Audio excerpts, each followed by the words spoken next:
สบายดีท่านผู้ชมสบายดีFCของบาบนามเบิร์ดสุขุสุคนบอกว่าสิอยู่ภายในหรือว่าอยู่ต่างประเทศพี่น้องคลิปนี้ก็มาพบกับบาบนามพี่น้องเอ้ยกับรายการพี่น้องสะพอตรงเรื่องตอนนี้มาเจอกับบาวาดโอ้เพิ่นลุกแต่ป้ามาเลยพี่น้องเอ้ยโอ้โอ้มาตัดมัน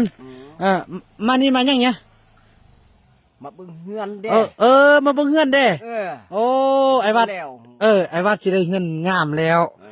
ดีใจบ่ดีใจโอ้จิบ่ได้ย้ายแล้วจิบ่ได้มุ่งต้องแล้วเนาะบ่ได้มุ่งตองแหละมุ่งต้องเป็นจะได้มันได้มันเหี่ยวบ่เดียวมันเหี่ยวบ่เดียวก็มันเหี่ยวแล้วก็คันฝนตกมามันก็หัวฝนตกมาก็หัวคันมีเฮือนงามแท้แล้วสิบ่หัวแล้วบัดนี้เนาะพี่น้องงามแท้ก็บ่หัว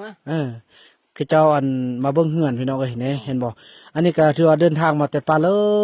กป่าไก่ไปห้วยเมียงมาแต่ห้วยทรงห้วยเสนาเลยเนาะไปห้วยทรงแปะห้วยชนะพูดไปยามแฮวก็บ่ฮึกจักโตโอ้แฮวก็บ่ถึกแล้วก็มาพอดีมาเห็นตอนอันปรับเฮือนเนาะก็ถือว่าอีกคิงมัวมาเบิ่งเฮือนเด้เฮือนบ่แล้วอันแล้วก็มาอยู่นี้มาหมดมาหมดเนาะโอ้ยพี่น้องดีใจกำลังเด้อมอสิอันตึมประมาณ3เดือนก็สิแล้วแหละโอ้ยเพิ่นมาเบิ่งเฮือนเพิ่น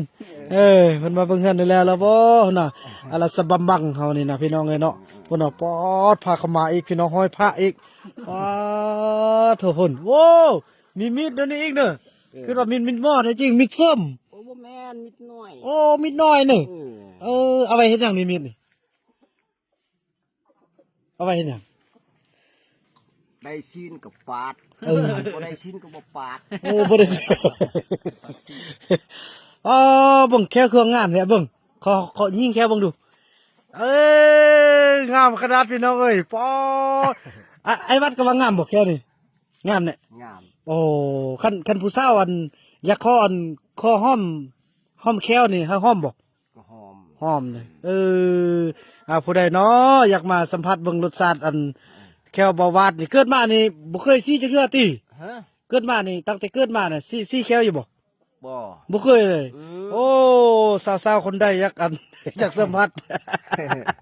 บาวาดเป็นคนเดียวที่ยกได้พี่น้องไอ้เนาะ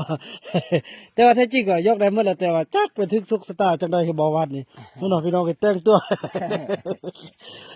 เป็นคนนิสัยดีมักม่วนพี่น้องเอ้ยแล้วก็เป็นคนขี้คร้านได้เนาะมันมักกรานเนาะมักกรานนอนอยู่ก้นไม้เลยเนาะนอนที่ก้นไม้เป็นจังได๋ยังว่ามักนอนก้นไม้ก้นไม้ก้นบุ้งก้นมันจะพุ่งแต่พอมันบ่ได้แอมเนี่ยมันมุ่งจะถึงเนาะกากสบายขึ้นแล้วนึงพี่น้องเอ้ยพี่น้องเอ้ยดีใจเนาะอย่างน้อยเขาเจ้าก็ออกมาเบิ่งฮอเบิ่งเฮือนของเขาเจ้าพี่น้องเนาะก็ถือว่าเนี่ยจังซี่แหละพี่น้องเอ้ยมันแสดงว่าเขาเจ้าอยากออกมาทุกเมื่อแล้วแต่ว่าตอนนี้ภาครัฐกันเทิงก็กำลังจัดการในการที่จะปลูกเฮือนเนาะทางเทิงพุ่นก็เป็นการปรับดินปรับดอนพี่น้องเอ้ยบ่ที่จะปลูกเฮือนจำนวน5หลังซึ่งเริ่มลงมือวันที่1เดือน1ปี2025พี่น้องเนาะเป็นต้นไปพี่น้องให้สำเร็จภายใน3เดือนจำนวน5หลังแล้วก็ห้องน้ำ1ห้องพี่น้องเป็นเฮือนที่ว่าท่าวอนเนาะพี่น้องเนาะไอ้วัดก็จะรอท่าเบิ่งเนาะเฮือนของไอ้วัดเป็นจังไดเนาะพี่น้องจังซี่แหละเนาะคลิปนี้บ่าวบุญนำจะขออนุญาตจบคลิปกันซั่นนี้ก่อนแล้วก็พบกันใหม่ในคลิปต่อไปเนาะคลิปนี้บ่าวบุญนำขอกล่าวคำว่าสบายดี